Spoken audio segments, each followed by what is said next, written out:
Leaders of the COP27 climate talks have pledged financial support towards struggling nations to adapt to the increasingly dangerous impact of climate change. According to the UN Environment Programme report, international finance flowing to developing countries is between 5 and 10 times below what is required.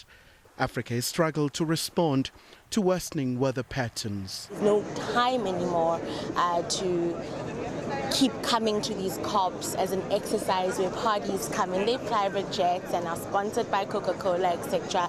And we do a whole dance around an issue so critical and so urgent. Realities of war, economic headwinds, the hangover from the pandemic, and competition among world powers cannot be used as justification not to confront these imminent dangers. Let's get real. It's only going to get worse.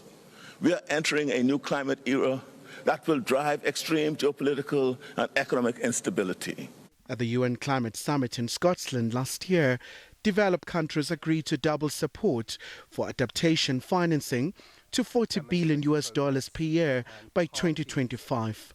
This slide, I'm pleased to announce that the Netherlands will be contributing $100 million to the Africa Adaptation Acceleration Programme through the Climate Action Window of the African Development Fund.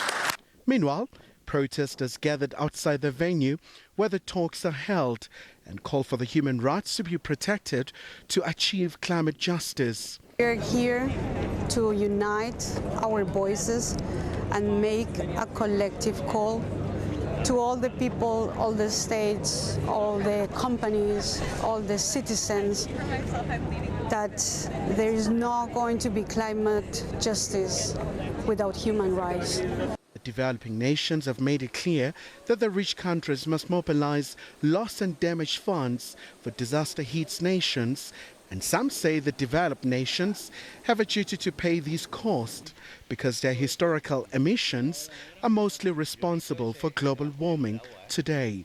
Khumalo, SABC News, Johannesburg.